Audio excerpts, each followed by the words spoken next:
Finally, we have to deal with postmodern music, which challenges the idea of high art. And in doing so, we'll view art music as snobbish, as highbrow, as much more pretentious than it really should be.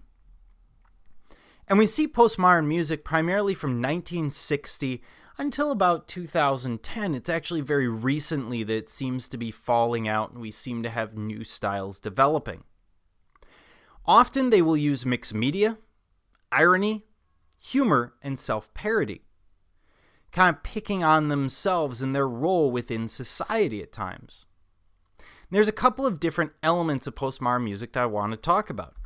First, we have minimalism.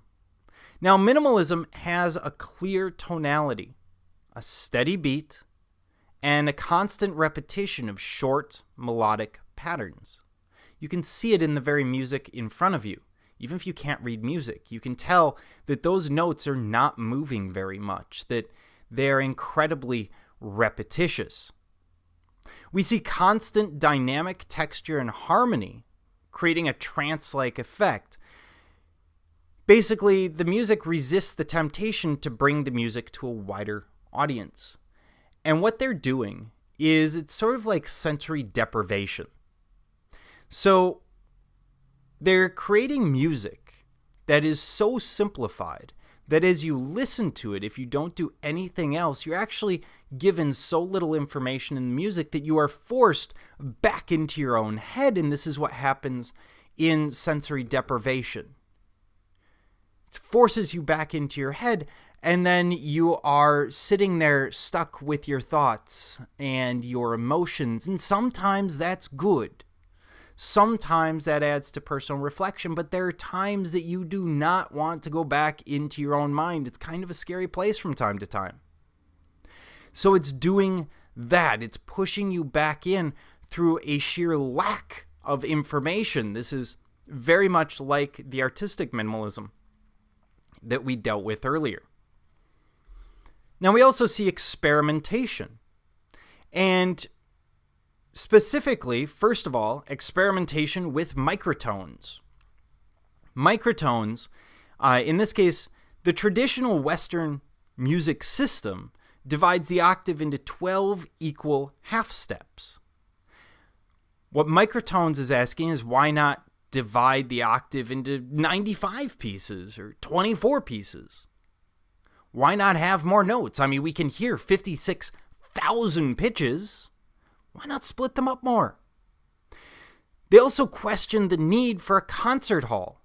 They create biomusic, soundscapes, and total environments to stimulate the senses.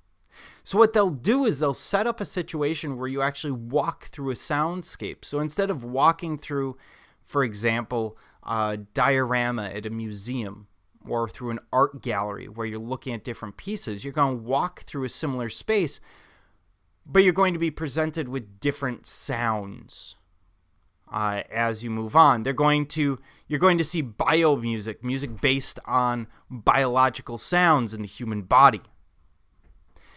And then some ideas are only concepts, such as one of the pieces, and there are many of them, but one of the pieces written as Danger Music by Dick Higgins. One of these pieces instructs the performer to creep into the vagina of living whales to play the piece. It becomes more a thought experiment than anything else. Because, of course, you can't go crawling into the vaginas of living whales. The whale would find out, probably be fairly irritable, and I'm sure there's a law against it. And if there isn't, there probably should be a law against it.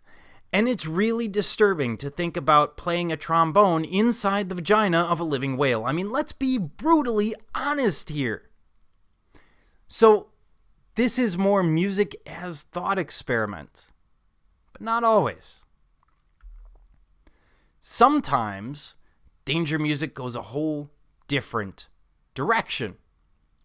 So, what I'm going to leave you with is go over to D2L, and underneath this, the link for these lectures, you will find a link to one of the pieces by Dick Higgins, one of his Danger Music compositions.